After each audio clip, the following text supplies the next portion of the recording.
Hola, hola chicos, les traigo un video con otro ejemplo de un problema de estequiometría para reforzar un poquito lo que hemos estado viendo en clase.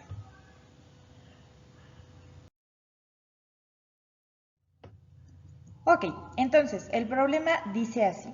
La combustión del gas metano en presencia de oxígeno produce dióxido de carbono y agua.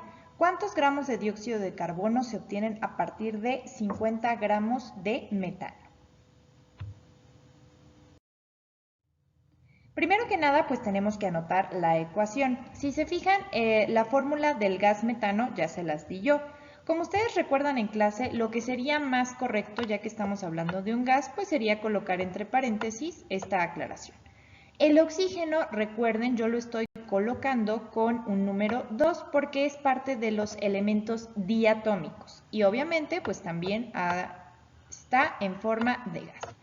Como me está diciendo que se lleva a cabo una reacción de combustión, mejor dicho, tiene que liberarse calor, luz, etcétera, etcétera. Se va a liberar, como en toda reacción de combustión, dióxido de carbono en forma de gas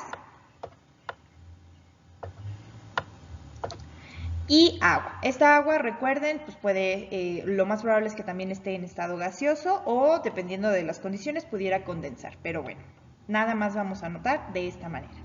Sin embargo, antes de comenzar siquiera a nuestro planteamiento o empezar el problema, necesito revisar mi ecuación. Parece ser que en cuanto a símbolos, reactivos y productos se encuentra correcta, pero necesito ver si está balanceada. Vamos a ver, átomos de carbono, efectivamente tengo uno de cada lado. De oxígeno del lado de los reactivos tengo 2. Y del lado de los productos tengo 3. Entonces, de entrada ya vimos que ahí voy a tener problemillas, ¿no? El hidrógeno en el lado de los reactivos tengo 4 y del lado de los productos tengo 2. Entonces, antes de hacerme bolas, vamos a ver qué sería más sencillo. Si yo empiezo a modificar los oxígenos para que me dieran, me voy a dar cuenta que aquí yo tendría que colocar, por ejemplo, un coeficiente que afectara a este o a este compuesto, por ejemplo. Pero lo que siempre les he dicho, siempre que yo tenga un elemento repetido, normalmente me va a hacer más bolas y me va a complicar mucho más el escenario. Entonces, lo más sencillo sería empezar con el hidrógeno. Yo aquí tengo 4 hidrógenos, por lo tanto, aquí tendría que colocar un coeficiente 2. Recuerden que solo podemos modificar los coeficientes, es decir, los números grandotes, son los que yo puedo estar anotando. Los subíndices nunca puedo modificarlos porque entonces ya estaría creando otro compuesto. De esta manera, el coeficiente multiplicado con el subíndice nos da ahora sí exactamente la misma cantidad de hidrógenos. Pero ahora la cuestión es que necesitamos ver qué onda con el oxígeno. Si se fijan, si yo coloco aquí un número 2, entonces ya voy a tener aquí 2 oxígenos con los 2 átomos de oxígeno del dióxido de carbono. Eso quiere decir que en total ya voy a tener 4. Pero si se fijan, ya va a ser mucho más sencillo modificar la cantidad de oxígenos del lado de los reactivos, porque en el lado de los reactivos el oxígeno se encuentra solito. La única opción que tengo para quedarme con 4 átomos de oxígeno es colocar un coeficiente 2. De esta manera vemos que la reacción queda balanceada, porque ahora sí voy a tener la misma cantidad de carbonos, oxígenos e hidrógenos en ambos lados de la reacción. Y pues vemos que de esta manera quedaría anotada. Para el resto de la reacción ya no voy a estar colocando la anotación de que estamos trabajando con gases ni que es una reacción exotérmica, pero para que lo tengan en cuenta. Ok, entonces ya nos quedamos con esta reacción balanceada. Bueno, ecuación balanceada. El problema nos está diciendo que estamos partiendo de 50 gramos de metano. Y lo que nos está preguntando es con cuántos gramos de dióxido de carbono vamos a terminar. Nosotros sabemos que no podemos estar relacionando gramos con gramos, ya que las ecuaciones químicas, su proporción se basa en la reacción de mol con mol, o átomos, moléculas, etc. Entonces, lo que nosotros necesitamos es convertir esos 50 gramos de metano a mol de metano. Para esto nosotros tenemos nuestra vieja confiable, que es esta reaccioncita, en donde sabemos que el número de mol se calcula dividiendo los gramos que yo tenga entre el peso atómico o el peso molecular. En este caso estamos hablando de una molécula, por lo que vamos a estar hablando de peso molecular. Si yo lo que quiero es calcular el número de mol de metano, pues nos vamos a dar cuenta que ya tenemos por un lado los gramos, es el que me está dando el problema. Esta es mi incógnita, que es lo que quiero calcular, así que necesito encontrar una manera de calcular el peso molecular. ¿Cómo voy a hacer eso? Bueno, vamos a ver. Perdón chicos, quién sabe qué pasó. Pero bueno, para calcular el peso molecular, como les comentaba, pues vamos a necesitar los pesos atómicos correspondientes de los elementos que conforman al metano. Yo voy a tener un átomo de carbono, así que solo voy a multiplicar una vez el peso atómico de ese átomo de carbono. Pero yo voy a tener 4 átomos de hidrógeno, así que tengo que multiplicar por 4 el peso atómico de mi átomo de hidrógeno. Si yo hago estos cálculos, me voy a quedar con, pues obviamente 1 por cualquier número nos da el mismo número, 4 por el peso atómico del hidrógeno nos da este número y sumados, finalmente voy a obtener el peso molecular del metano.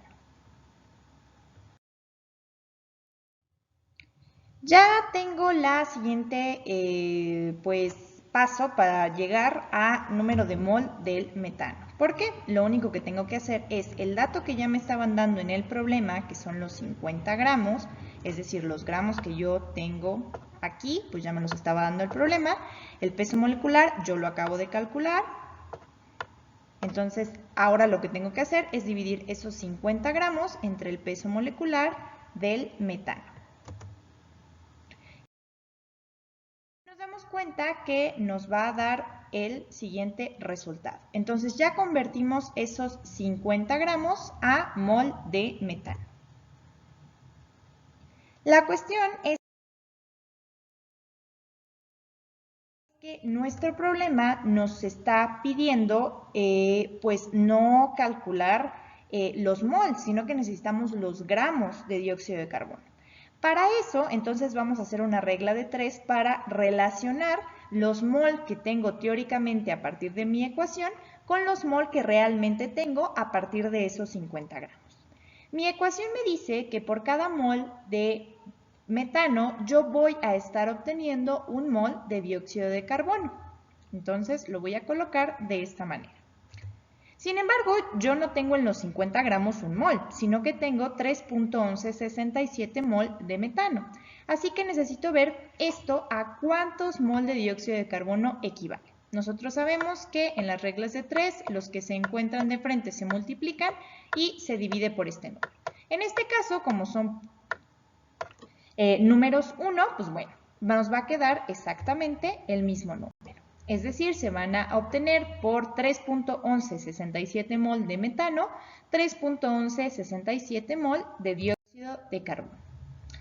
Ya obtuvimos el número de mol, pero como les comentaba hace rato, a mí no me están pidiendo mol, sino que me están pidiendo que yo calcule a partir de estos gramos cuántos gramos de dióxido de carbono voy a estar obteniendo. Ok, entonces yo partí de mol de dióxido de carbono y lo que necesito son gramos de dióxido de carbono.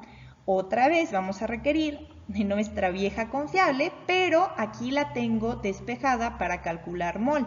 Lo que voy a hacer es que la voy a despejar, pero para poder calcular gramos. El peso molecular se está dividiendo, por lo que va a pasar multiplicando, y despejada me quedaría de esta manera. Ahora, yo ya tengo el número de mol, lo acabo de calcular hace un momento, lo que necesito obtener es el número de gramos, entonces ahora lo que voy a tener que hacer es calcular el peso molecular del dióxido de carbono. ¿Cómo vamos a hacer eso? Pues exactamente igual que calculamos el metano. Partimos de los pesos atómicos de cada uno de los elementos que forman a esa molécula. Nada más tengo un átomo de carbono, entonces igual nada más multiplico por 1. Tengo 2 átomos de oxígeno, entonces el peso atómico del oxígeno sí lo voy a tener que multiplicar por 2. Me queda cualquier número multiplicado por 1, el mismo número. 2 por el peso atómico del oxígeno me da 31.9988 y la suma de esos pesos ya me da el peso de la molécula de dióxido de carbono, que es 44.0095 gramos sobre mol. Ahora, finalmente, lo único que tengo que hacer es sustituir los valores que he calculado en mi fórmula. El número de mol ya lo había calculado, acabo de calcular el peso molecular y simplemente los voy a multiplicar. De esta manera, por fin llegué al final de mi problema, en donde yo sé que 50 gramos de metano me van a estar formando 137.1644 gramos de dióxido de carbono. ¿Ok? Entonces espero que con esto quede un poquito más claro y de todas maneras les voy a dejar algunos problemas para los que necesiten reforzar el tema. Nos vemos, chicos.